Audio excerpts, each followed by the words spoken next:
Hoy tengo el placer de entrevistar al doctor Reinald Secher, doctor en Letras y Ciencias Humanas, historiador francés, autor de varios libros sobre la Vendée, como este que he leído y que me ha impresionado mucho,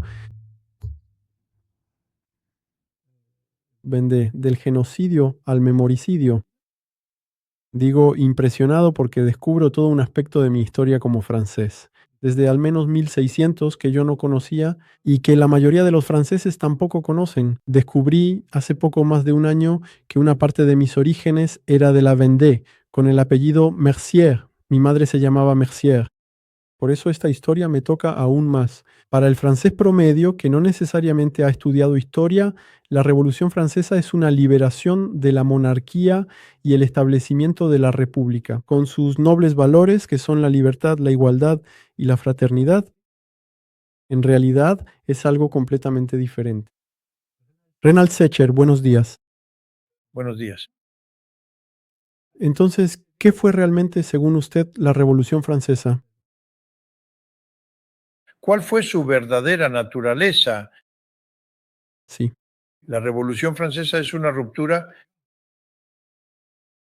Esta es una visión definitiva con respecto a un mundo milenario que ha perdurado, con una organización estructurada de manera específica y con una administración propia sumamente detallada y específica. Específica en el marco de una monarquía de derecho divino. La revolución es una doble fractura,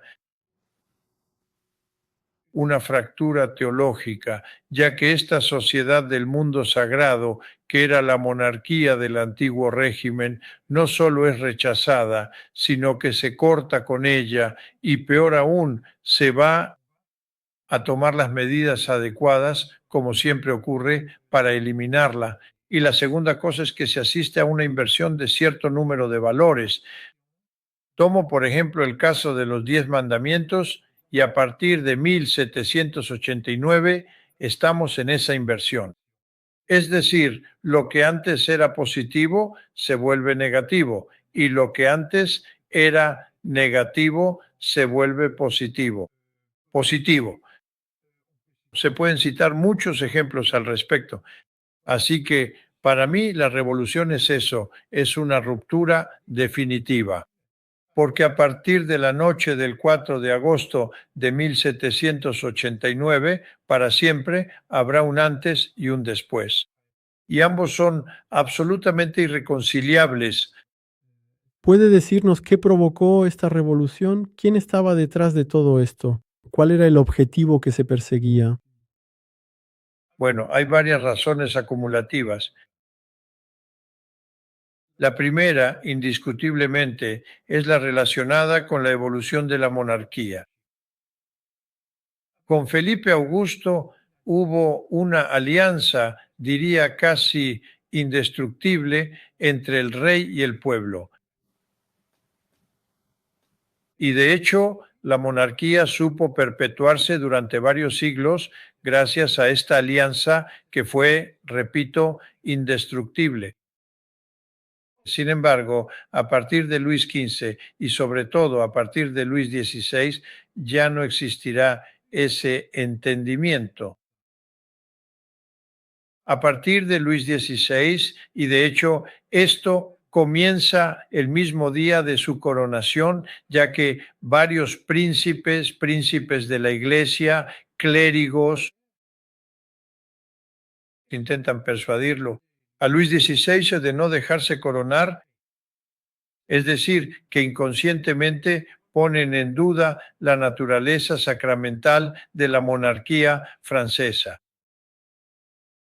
Luis XVI, que es un Cristiano Ronaldo, instruido y profundo, se dispone a luchar contra esto y va a imponer su coronación definitiva. La ceremonia de la coronación es interesante de estudiar. ¿Por qué? Porque está todo, es decir, todos los elementos constitutivos de la coronación están presentes, salvo, debería decir, lo esencial, es decir, el obispo que la orquesta.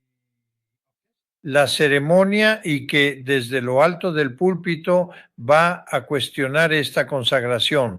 Es un escándalo enorme y el escándalo es tal que, de hecho, Luis XVI va a prohibir la publicación del sermón de esta ceremonia. Así que desde el inicio del reinado de Luis XVI existe esta oposición entre el laicismo que está surgiendo y lo sagrado que existía. Y de hecho, la Revolución Francesa, y esa es su naturaleza profunda, es una revolución hecha por inconscientemente personas que están rigurosamente, abiertamente en contra de la naturaleza cristiana, en contra del catolicismo. Y no es por casualidad, de hecho, que en cuanto tomen el poder atacarán a la Iglesia, al clero, y esto llegará hasta el final, ya que incluso se prohibirá la existencia de la religión católica, se prohibirá la existencia del clero, se promulgarán leyes en ese sentido. Así que la Revolución Francesa es una revolución anticatólica. ¿De dónde nace todo esto? Creo que el origen de todo esto es el siglo XIII, en Quebec. Ese increíble debate que hubo en tiempos de Santo Tomás entre la fe y la razón. Y de hecho, Santo Tomás se encargará de demostrar que constituye un todo completamente armonioso.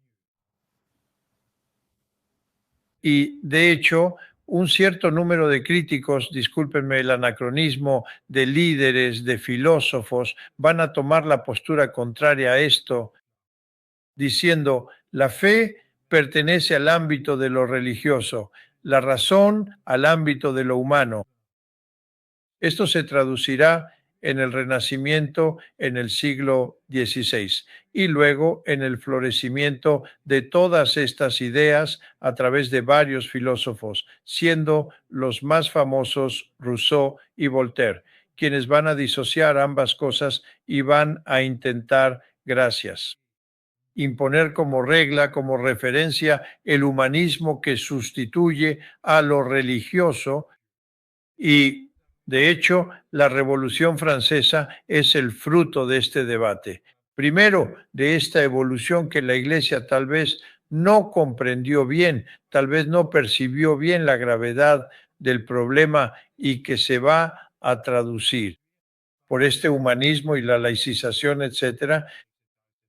En realidad es el fruto de una evolución. Entonces, ¿quién llevó esto adelante? Ya que esa es fundamentalmente la pregunta que me está haciendo. Entonces, por supuesto, se pueden mencionar una serie de estructuras, de personas que hicieron evolucionar este pensamiento. Por supuesto, pensamos en los filósofos, especialmente en Rousseau y Voltaire, perdón. Hablaba de todo eso, pero también hay estructuras. Entonces se habla de la masonería, como es una asociación secreta, es difícil hablar de ella. En cambio, se puede hablar de los gabinetes que empiezan a surgir a finales del siglo XVII y que se impondrán a lo largo del siglo XVIII. De acuerdo. Entonces, en realidad, para intentar relacionar esto con lo que usted ha dicho, usted dijo que esto vino por los clérigos y por el obispo que está en contra del sacramento. Entonces, eso significa que en realidad comenzó por elementos que estaban dentro de la religión. Ese cuestionamiento, ese humanismo, El cuestionamiento tiene su origen de las estructuras de la sociedad, es decir, viene tanto del tercer estado a través de los filósofos como también de los grandes burgueses, de los abogados. De hecho, no es casualidad que haya un número considerable de abogados dentro de las cámaras. Esto también proviene de la nobleza. Una parte de la nobleza era prorrevolucionaria y de hecho va a participar activamente en la Revolución Francesa, incluso en el más alto nivel de la familia principesca. Pienso, por ejemplo, en el propio primo del rey, Philippe Égalité. Y luego, por supuesto, en el entorno del clero hay un cierto número de clérigos, de altos clérigos, que son profundamente, usando las palabras de la época, reformistas, es decir, que van en la dirección de la revolución. Y luego, como les decía, incluso dentro de la propia familia real tenemos elementos, he mencionado a Philippe Galité, pero hay muchos otros que van a participar activamente en la revolución. La iglesia es una estructura organizada, piramidal, muy bien formada. El clero en el siglo XVIII es un clero que tiene dos particularidades. Primero, es un clero que cree en Dios. Entonces, esto puede sorprender cuando lo digo, lo cual no siempre ha sido el caso, mayoritariamente me refiero. Y en segundo lugar, es un clero extremadamente bien formado, gracias a la contrarreforma que permitió la creación de varios centros de formación. Entonces hablamos de seminarios, pero también hay otras estructuras. Y este clero, a finales del siglo XVIII, que es extremadamente numeroso, muy bien formado, que tiene una alta conciencia de su misión y que está supervisado por una estructura eclesiástica, la Iglesia, que es una estructura piramidal bien gestionada tanto por los obispos franceses como por el papado. Por lo tanto, la Revolución Francesa es anticatólica por razones religiosas, pero también porque la Iglesia representa un contrapoder estructurado que no solo tiene a las personas para ejercer ese contrapoder, sino también el dinero para ello. Y es por eso que de repente se van a hacer dos cosas. La primera, se nacionalizan los bienes del clero. Eso significa que la Iglesia se encuentra de la noche a la mañana sin recursos. Y en segundo lugar, se va a exigir un juramento constitucional a los clérigos franceses. Luego, después, se les pedirá que se despojen de sus hábitos para hacer desaparecer para siempre al clero francés. De acuerdo. Entonces, ¿se puede decir que fue una guerra de religión? Sí, evidentemente. ¿Se intentaba quitar una religión para poner otra? Sí, bueno, si lo dice así, estoy de acuerdo con eso. Es decir, se elimina la religión católica para sustituirla por otra religión laica. Retengamos esta palabra que todos entienden, laica, que girará en torno al Ser Supremo, etcétera. Sí, se puede decir que es una cierta forma de guerra de religión. Explíquenos qué pasó en la Vendée. Muestra un mapa de la Vendée de la época para ubicarnos y que era diferente de otras regiones de Francia que también sufrieron muertes. ¿Qué fue lo que pasó específicamente en la Vendée? El caso de la Vendée, que se destaca actualmente, no es específico. Es decir, y todos los historiadores están de acuerdo en esto, que tras el inicio de la Revolución Francesa, tras las medidas tomadas por los revolucionarios contra el rey, contra la monarquía, contra el orden establecido, contra la economía, etcétera. El 70% de los franceses dicen que no, y cuando dicen que no se encuentran fuera de la ley. Entonces hay que hablar un poco de la ley porque la ley es esencial para entender la revolución. La ley es el arma de la revolución. De hecho, es el arma de todos los sistemas totalitarios. Esta ley es una e indivisible, es decir, se aplica uniformemente a todos los franceses, independientemente de su condición social, identidad, situación geográfica, etcétera. Se aplica a todos. Ah, e indivisible. Cuando se les dice a los vandeanos o a los franceses que deben registrarse según esta ley y que esta ley, por ejemplo, les prohíbe hablar un idioma distinto del francés. El 70% de la población francesa no habla francés. Cuando se les dice que el impuesto es indivisible, y este es el caso de la Vendée, y que la gente debe pagar el doble de impuestos, la gente no lo entiende, etcétera. Y entonces, en realidad, el 70% de los franceses se rebelará en nombre de la libertad, especialmente en nombre de la libertad de conciencia, ya que se les prohíbe practicar su religión. Y por lo tanto es en nombre de esa libertad que garantiza el rey. Ese es el paradoja, porque el rey garantiza tanto las libertades provinciales como las individuales, mientras que la convención, ya que es el régimen vigente en esa época, prohíbe a la gente ser otra cosa que lo que se ha decidido por ellos. Como rechazan la ley, se encuentran fuera de la ley, por lo tanto se posicionan, son identificados como no ciudadanos. Así que ya no tienen absolutamente ningún derecho y por lo tanto son animalizados. Van a ser tratados como no hombres, como animales. Veremos la consecuencia que eso tiene en la Vendée. Y entonces, de la noche a la mañana, estas personas se encuentran fuera de la ley. Como se encuentran fuera de la ley, no tienen otra opción que tomar las armas. Y de hecho no es solo la Vendée la que toma las armas, es el 70% del territorio nacional. Y la toma de las armas puede ser un hecho. Gracias. Grandes ciudades como Burdeos, Lyon, Marsella, Toulon, Caen. ¿Qué es lo específico de la Vendée? Hay varias cosas que son específicas de la Vendée. La primera cosa es la noción de territorio. Es un territorio inmenso, un territorio pacífico que nunca se ha sublevado y dentro del cual no hay fuerzas de represión y en particular no hay gendarmería.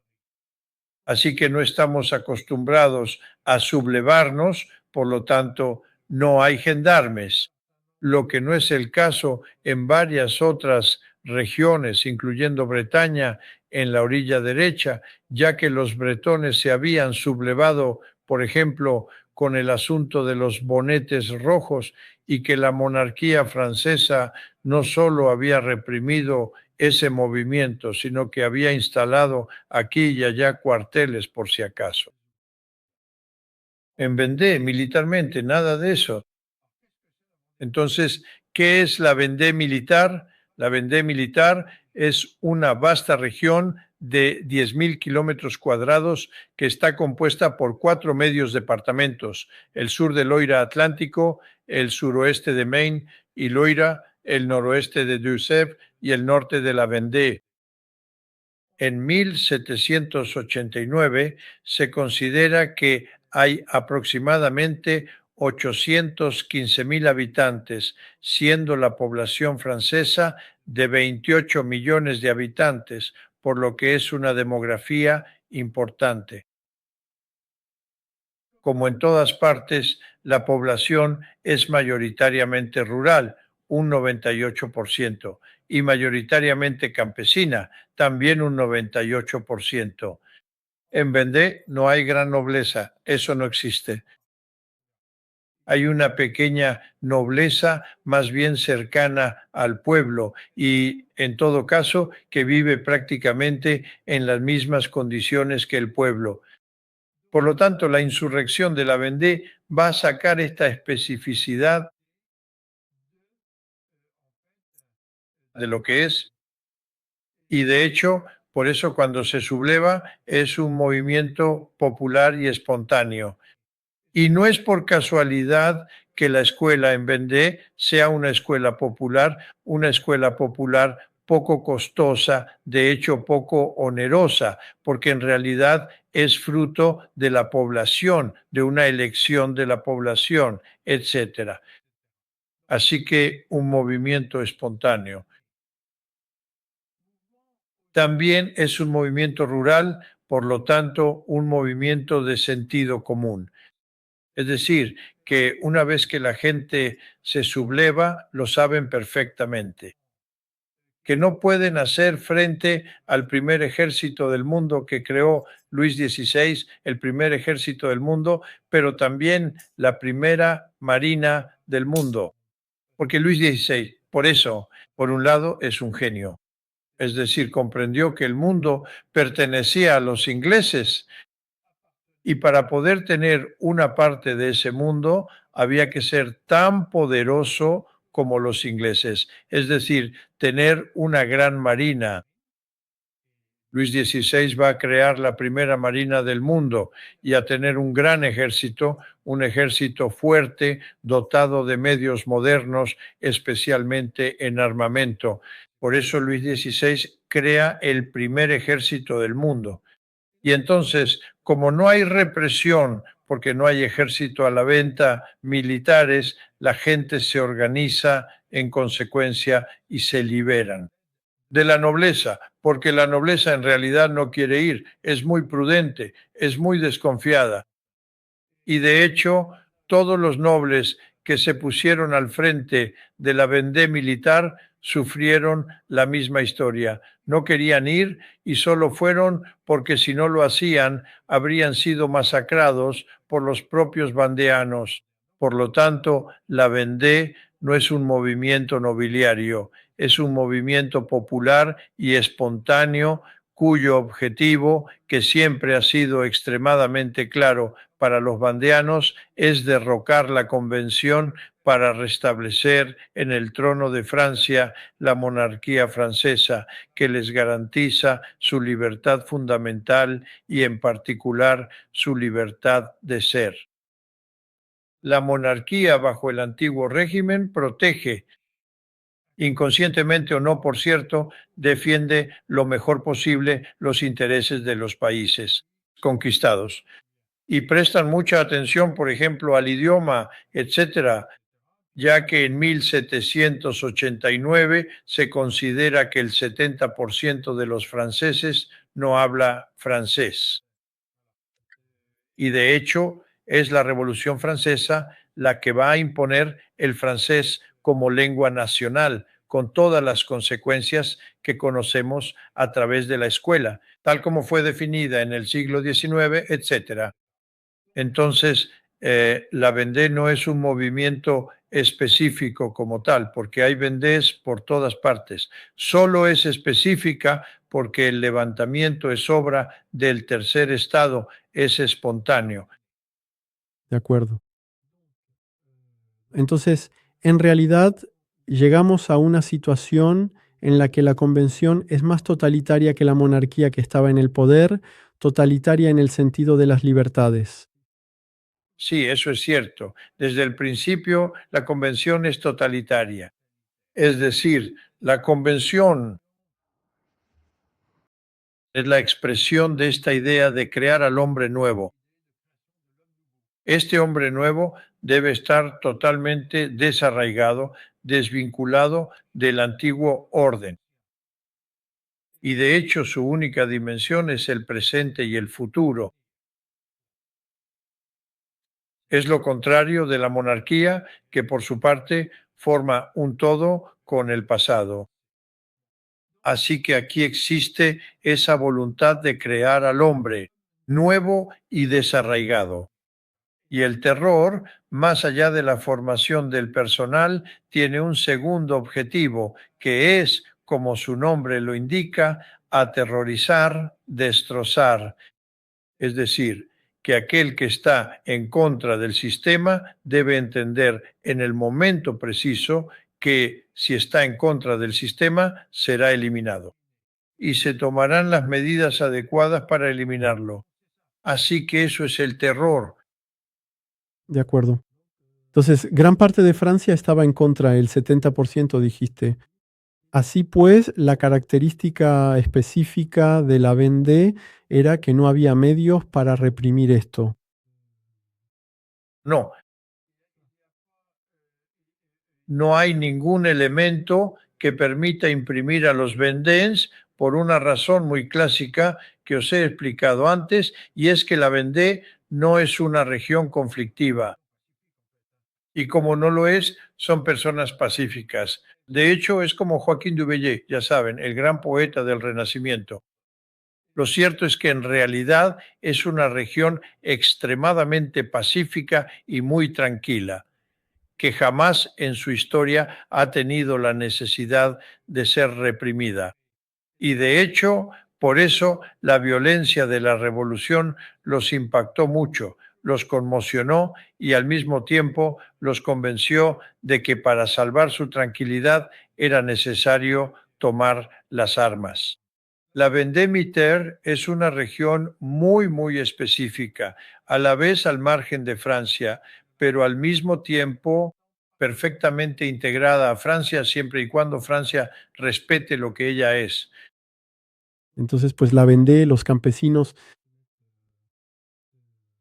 deciden tomar las armas contra la convención, todo eso. Entonces, como no hay represión local, es un movimiento que va cobrando fuerza, es eso, y que luego será reprimido más duramente por el ejército de la República. Absolutamente. Entonces, esto también es interesante porque cuando uno descubre esto, cuando yo lo descubrí, me sorprendió un poco. ¿Por qué? Porque el ejército francés, cuya finalidad es defender las fronteras para impedir que el enemigo entre en el territorio nacional. Es este ejército el encargado de reprimir a las poblaciones insurgentes, no solo en la Vendée, sino en todo el territorio. Es una anomalía. Cuando uno toma conciencia de esta anomalía, hay que intentar comprenderla. Es decir, si el ejército francés actúa es porque ha recibido órdenes. Por lo tanto, hay que reconstruir la cadena de mando, es decir, hay que ir de abajo hacia arriba. Y de manera natural voy a desenredar la madeja y de hecho me doy cuenta de que son los generales quienes dan la orden de exterminar y aniquilar a los bandianos.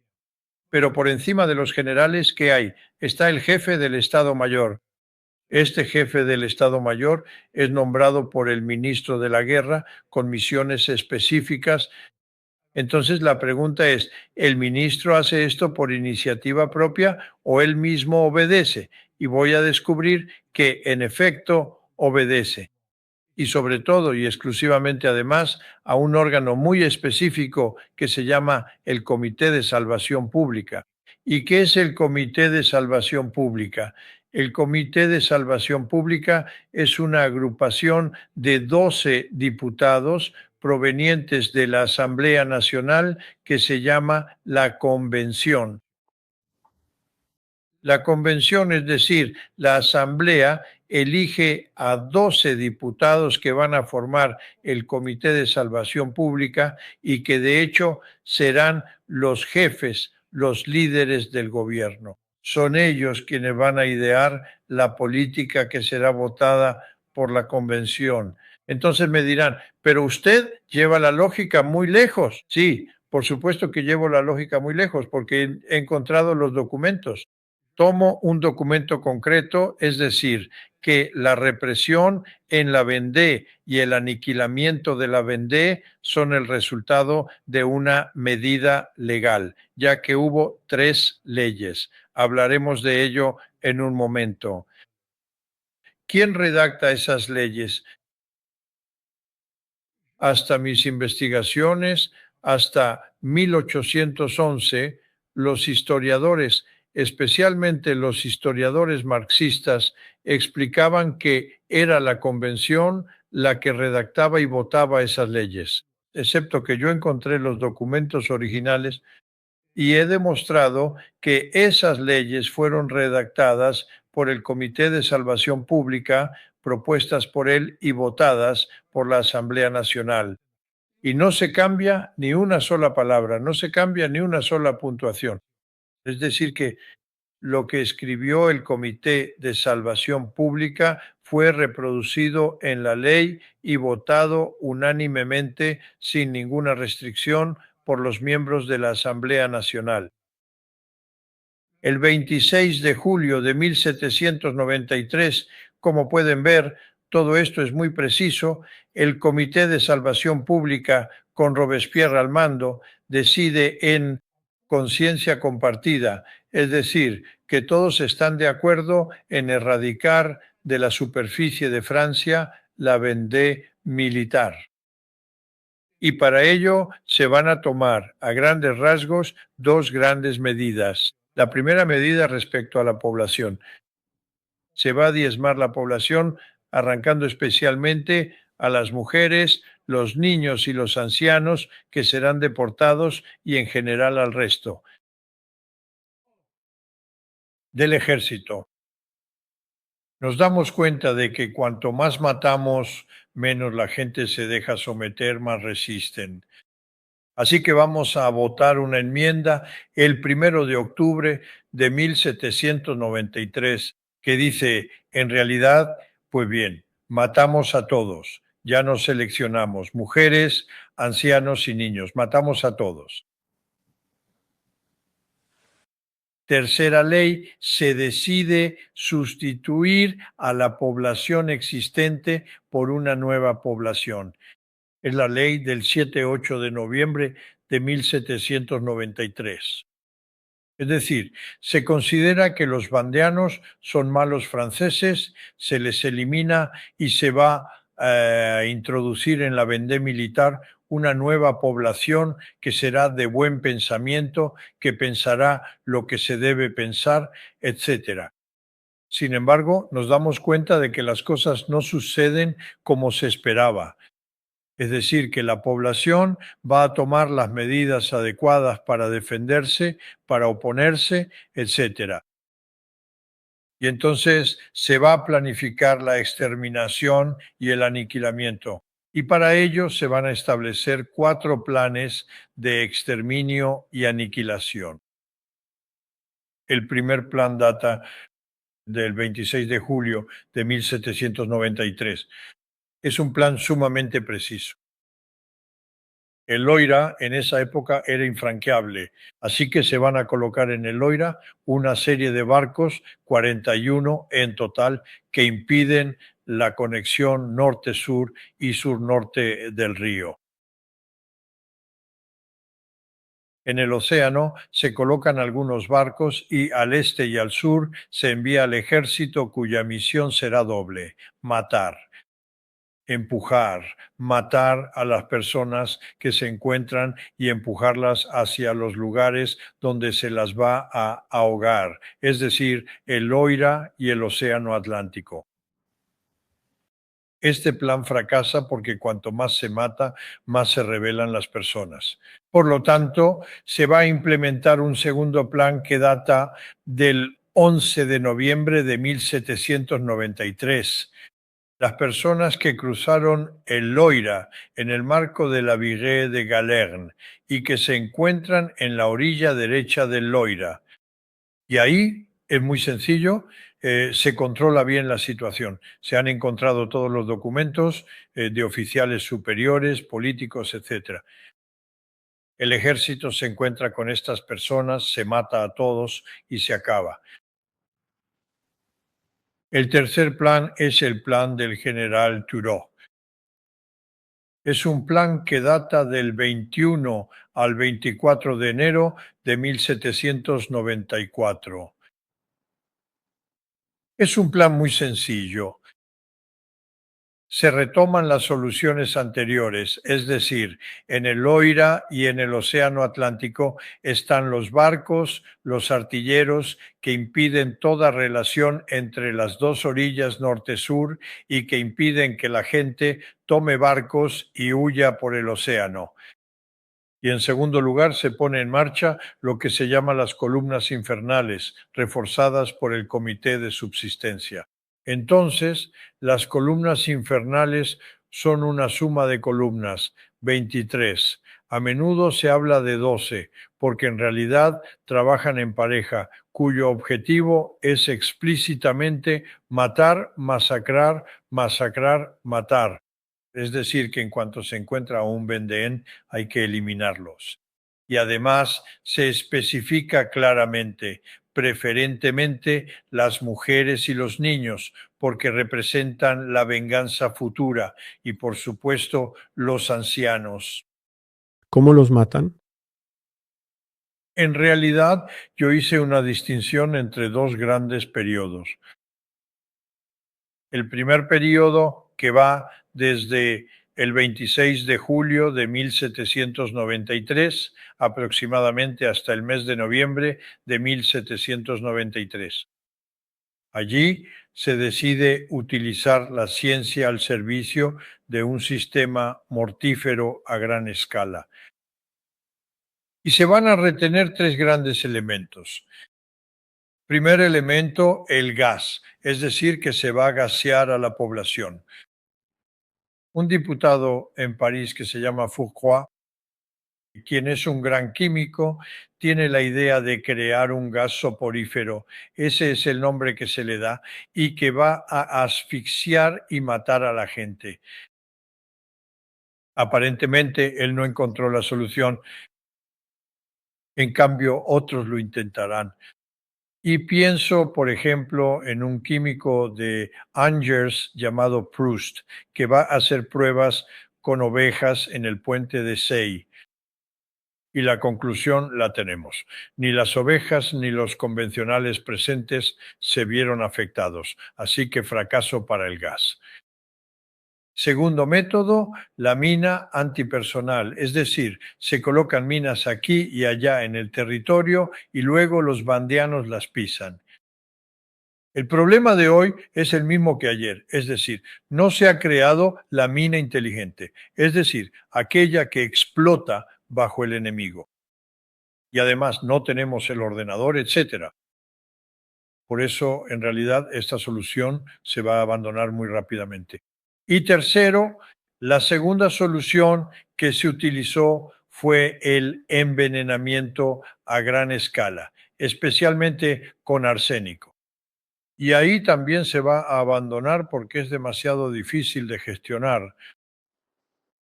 Y en un segundo momento se van a utilizar métodos artesanales a gran escala. Y por eso hablo de protoindustrialización de la muerte.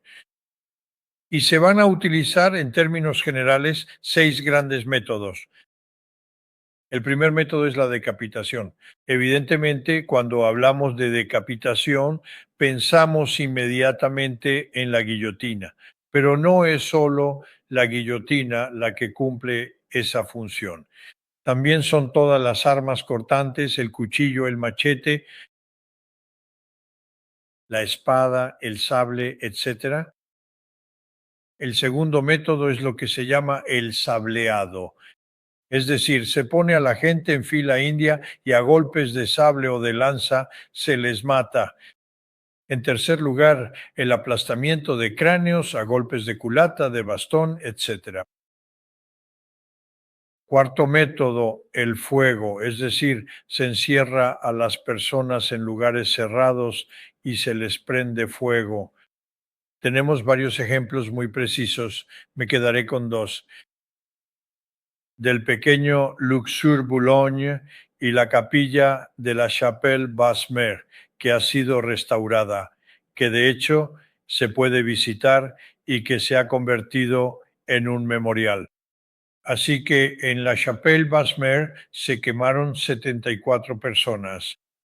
Y luego, el último método, los ahogamientos, es decir, se ahoga a la gente en cuanto hay agua.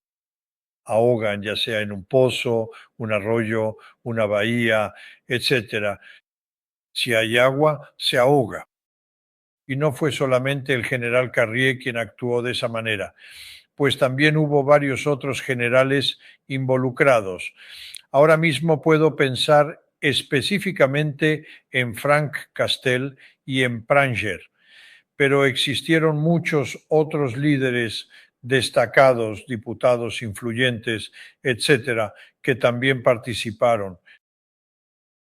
Se van a crear métodos a gran escala a partir de medios clásicos, tradicionales. Quería matar a la mayor cantidad de personas posible y que costara lo menos posible. Por supuesto. La noción de costo es un concepto importante en esa época. De hecho, eso sigue siendo cierto en todos los sistemas totalitarios, por dos razones. La primera, porque el Tesoro Nacional no es muy rico y, en segundo lugar, por una razón ideológica, porque se parte del principio de que no es al pueblo a quien le corresponde pagar la eliminación de quienes están en contra del pueblo. Y entonces se va a inventar en este ámbito un sistema para que sea el propio ejecutado quien pague su propia ejecución. En Francia, cuando hay un problema, la solución es el impuesto. Así que se decide imponer un impuesto específico en la vendée militar. Y por supuesto, como estamos en insurrección, se va a rechazar el pago del impuesto y por lo tanto el impuesto no se va a recaudar. Así que se van a nacionalizar las tierras de la vendée, de las cuales se van a vender los elementos, es decir, las viviendas, las tierras, el material, etcétera, y cuyos frutos de esas ventas servirán para alimentar las arcas de la exterminación. En tercer lugar, a partir del propio individuo se va a ver qué puede pagar, es decir, se le van a quitar sus ropas, sus joyas, su dinero, etcétera, que se van a vender en subasta. Y se puede ir aún más lejos, ya que se ha dicho que como el Vendén es un no hombre, hay que tratarlo como a un animal. Tenemos su cabello, que se puede utilizar como peluca, la piel que se va a usar como uniforme, la grasa para los hospitales, etcétera. Es decir, en realidad se puede hacer una guerra a bajo costo y, mejor aún, se piensa también enriquecerse con esta política de guerra. Se recuperaban las pieles, eso es. Sí, entre otras, pero especialmente la de las mujeres, porque es mucho más fina, mucho más trabajable para hacer ropa. Y entonces ese es el objetivo final de todo esto. Y por lo tanto también se podían fundir las grasas para hacer jabones, etcétera. Recuperar los esqueletos para las universidades de medicina, aunque en esa época no se llamaran así. Así que hay una serie de atrocidades absolutamente increíbles y entonces hay que hacer que la gente pague por su propia exterminación. Tenemos el cabello, tenemos la piel, tenemos la grasa, tenemos la ropa, etcétera. Y de hecho hay una comisión para eso que se llama la Comisión de Subsistencias, cuya misión es precisamente recuperar el dinero para pagar al ejército. Entonces, ¿por qué se puede hablar de genocidio? Existe un pensamiento profundo considerado, coordinado, orquestado, que resultará en una adición de leyes, tres, y el establecimiento de un sistema de exterminio para usar la terminología revolucionaria y de aniquilación de un pueblo entero, no por lo que ha hecho, sino por lo que es. Bien. Y que para llevar a cabo esa política de exterminio y aniquilación se pusieron en marcha una serie de planes, 4 en total, y medios que he mencionado antes. El objetivo principal es claro y definido: Fue escrito por las mismas personas que concibieron el plan de exterminio y aniquilación, pero también por quienes lo implementaron. Existen escritos muy precisos en el marco de los intercambios entre el general Turgot, jefe de las columnas infernales, y el miembro del Comité de Salvación Pública encargado del exterminio y la aniquilación de la Vendée, en este caso Carnot. Es muy preciso. Hay que erradicar de la faz de la tierra a los bandianos. Entonces, ¿qué es un genocidio? En realidad existen tres crímenes de genocidio: la concepción, la realización parcial o total de la exterminación de un grupo humano de tipo racial, político, religioso, y luego la complicidad, tercer crimen de genocidio. Entonces, ¿se aplicaba esta palabra a la Vendée? Sí, hay concepción y realización en el establecimiento de un grupo, en la exterminación de un grupo humano de tipo religioso y político. Tengo derecho a usar esta palabra, sí, por dos razones. La primera, porque es retroactiva en su de aplicación y es imprescriptible. Por lo tanto, se puede reutilizar retroactivamente. Y es precisamente en nombre de esta retroactividad que se van a condenar los genocidios cometidos por los nacionalsocialistas o cometidos por los turcos contra los armenios.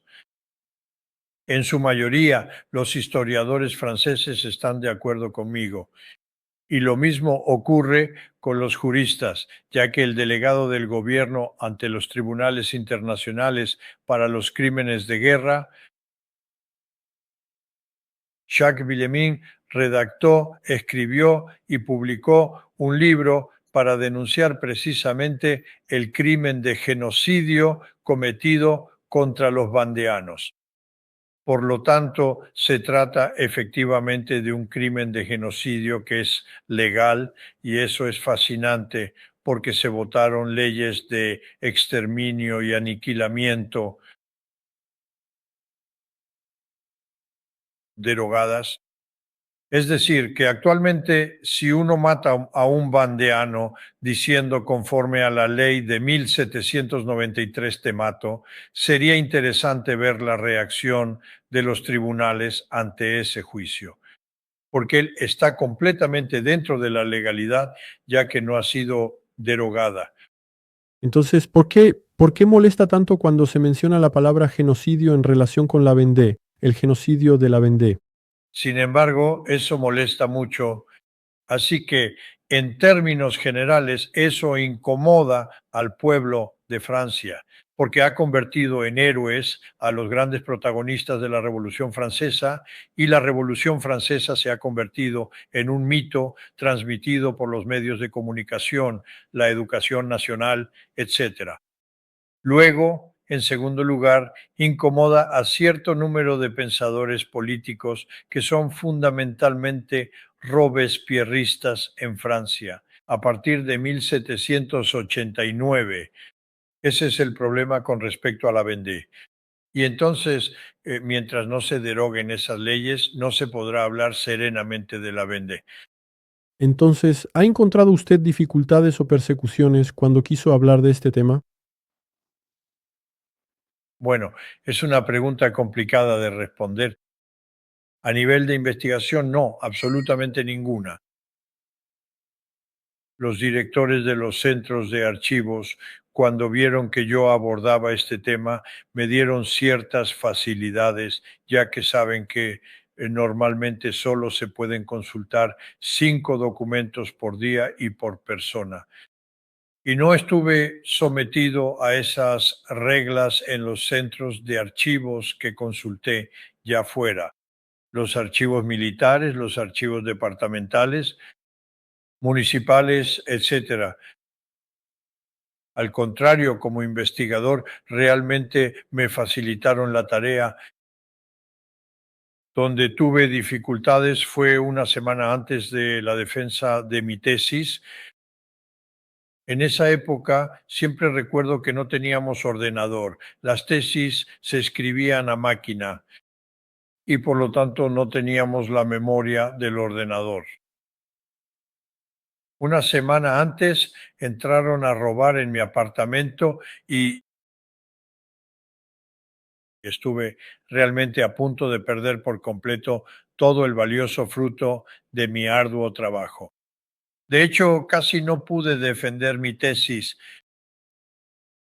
Aquel trabajo de investigación que me fue robado se tradujo, transcurridas apenas unas pocas horas o incluso algunos días después del robo, en una cita formal con un individuo que afirmaba ser un representante oficial del Ministerio de Educación Nacional.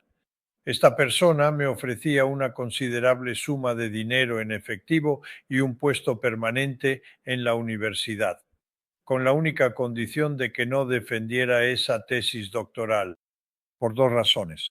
La primera, porque eso ponía en tela de juicio la naturaleza profunda de la Revolución Francesa, el bicentenario de la Revolución Francesa, ya que estábamos en 1985.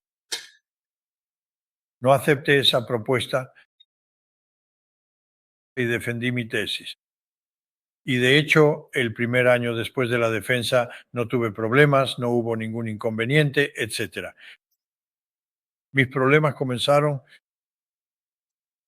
el día en que se publicaron mis libros y en que pasé chapóstrofe. Y ahí fue el comienzo del infierno, ya que la persona que me había propuesto comprarme mi silencio me había dicho que si me negaba, y cito su expresión, me fastidiarían toda la vida. Y de hecho, a partir de esa fecha siempre me han fastidiado, hiciera lo que hiciera. Siempre me he encontrado con problemas enormes, etcétera. Puedo darles ejemplos infinitamente. Por ejemplo, ya no me invitan a ferias porque soy objeto de bofetadas, escupitajos, agresiones verbales, etcétera. Me ha pasado tener que dar conferencias bajo la protección de la gendarmería, como fue el caso, por ejemplo, hace 3 años en Orleans, donde cuando doy conferencias tengo que soportar campañas de carteles en lugares públicos que llaman a matarme, ya sea a balazos o decapitándome. En cuanto a la difamación, he tenido que soportar de todo, como que yo era de una familia de colaboracionistas, lo cual no era cierto, que mis documentos eran falsos, que yo lo había inventado todo, etcétera. ¿Sabe? Esto no tiene fin en este ámbito. En cualquier caso, el resultado es que realmente intentaron destruirme profesionalmente. Y es cierto que nunca pude conseguir un puesto fijo en la universidad, a pesar de mis títulos, que algunos, por cierto, ponen en duda que nunca obtuve un 2A en Derecho, que nunca lo tuve, una maestría en gestión, una licenciatura en Historia del Arte, una licenciatura en gestión, una licenciatura en Derecho, una licenciatura en Historia, una licenciatura en Geografía, etcétera. Me acusan de todo en este ámbito, que inventaba documentos falsos, etcétera. ¿Sabe? Cuando se quiere destruir a alguien, se le acusa de estar rabioso y es muy fácil. Es aún más fácil porque cuando pasas por las radios institucionales no puedes ser invitado precisamente para defenderte. Y eso en nombre de la libertad y la pluralidad, lo cual realmente me hace sonreír cuando escucho lo que se dice sobre los servicios públicos.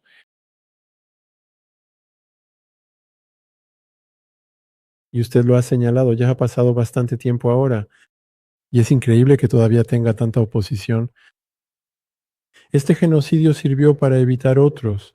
¿Acaso este genocidio fue útil para evitar otros? No, no, al contrario. Fue una fuente. Y eso es realmente fascinante, es lo que demuestro en mi libro Del genocidio al memoricidio. Si los franceses hubieran dicho la verdad, si hubieran reconocido la verdad, si hubieran aceptado el trabajo de Gracchus Babeuf, sin ninguna duda, se habrían evitado otros crímenes de la misma naturaleza. Y de hecho, un cierto número de líderes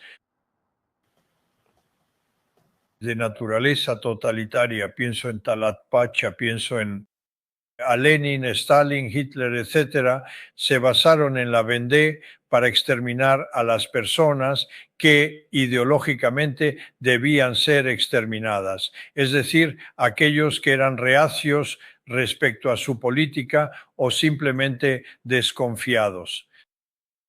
Y de hecho, un hombre como Lenin vino a estudiar eso en la Vendée y varios de los métodos que él observó en la Vendée fueron utilizados para exterminar a sus opositores en Rusia. Así que eso es, la Vendée es a la vez un crimen, el primero, pero también un crimen matricial que sirvió de ejemplo. Por lo tanto, ¿se ha ido mucho más allá del genocidio? Sí, efectivamente se fue más allá del genocidio. Porque el genocidio es la aniquilación sistemática de grupos de seres humanos, basándose en lo que son, junto con la apropiación de sus bienes y recursos. Pero en Francia se cometió un segundo crimen de genocidio, que es el crimen contra la memoria, porque de hecho se hizo de los habitantes de la Vendée verdugos, y de los verdugos se hizo víctimas, héroes. Tomo, por ejemplo, el caso de Robespierre, que tiene su nombre en liceos, calles, estaciones de metro. Criminales como Turot, que tienen su nombre en el Arco de Triunfo, se les condenó a una doble muerte. A la gente, es decir, se condenó a las personas directamente y se ha condenado a la gente en el futuro, ya que se condena a sus hijos a ser lo que no son. Según usted, ¿los acontecimientos actuales en Francia son los inicios de una nueva revolución? Porque cuando usted escribía sobre los levantamientos en Lyon, en Burdeos o en otros lugares, eso me hizo pensar un poco en lo que observamos actualmente. Voy a sorprenderle con mi respuesta y constato que nunca ha habido una revolución en Francia durante periodos de decrecimiento económico. Estamos en un periodo de decrecimiento, lo que significa que la gente está aterrorizada, tiene miedo por su futuro y no quiere correr riesgos. ¿Significa eso que no haya grupos que estén enojados, que expresan su enojo? Y con razón, por cierto, como los agricultores. Y tienen razón en indignarse, tienen razón en luchar. Y de hecho, creo que si realmente firmamos este acuerdo en torno al Mercosur, la agricultura francesa está condenada y de hecho corre el riesgo de ser la última gran batalla del campesinado francés. Y de hecho, todos los franceses deberían manifestarse y pedir a nuestros gobiernos que no apliquen este acuerdo internacional. Está en juego el futuro de nuestra. En cuanto a la agricultura, por esa misma razón, hay que luchar firmemente junto a ellos, simplemente para asegurar que esta agricultura sobreviva. En cuanto a la revolución, no, no habrá revolución, no lo creo en absoluto. De acuerdo, entonces, época de decrecimiento, no de revolución, según lo que nos enseña la historia. Así es. Muy bien, gracias Reinald Secher por todo este trabajo de investigación indispensable para mantener en la memoria las peores atrocidades que se han cometido en nuestro propio suelo, cuando estábamos acostumbrados a enorgullecernos y a ser ejemplos para otros países. En realidad hemos sido el peor de los ejemplos al ser un modelo de genocidio. Y esto es aún más grave porque se hace todo lo posible por ocultarlo 200 años después. Eso sigue siendo bastante increíble. Así que a todos los franceses que me escuchan y por supuesto a todos los demás, lean este libro y guárdenlo en su biblioteca para que la siguiente generación sepa lo que realmente ocurrió en Francia, país de la libertad y de las luces. Sí, la historia no es en absoluto la que se enseña en la Escuela de la República y ahora entendemos por qué. Gracias, Renald Seycher. ¿Puedo agregar una palabra? ¿Quiere añadir algo? Sí. Yo lucho mucho a través de la transmisión de la historia. Una transmisión clásica basada en la cronología, los hombres, los acontecimientos y la cartografía. Y para ello he creado una editorial de cómics históricos y también de novelas populares. Y para acceder a ello hay que buscar Renald Seycher Editions. No estoy o apenas estoy distribuido por las redes de librerías por razones que hemos mencionado durante este programa. Por lo tanto, hay que ir directamente a nuestro sitio Renald Seycher Editions para poder adquirir estos libros y estos cómics, estos videos aquí. Muy bien, pondré el enlace en la descripción. No duden en visitar el sitio web de Renald Seycher. Muchas gracias y que tengan buena noche. Gracias a Dios, Señor. Hasta pronto para más información útil.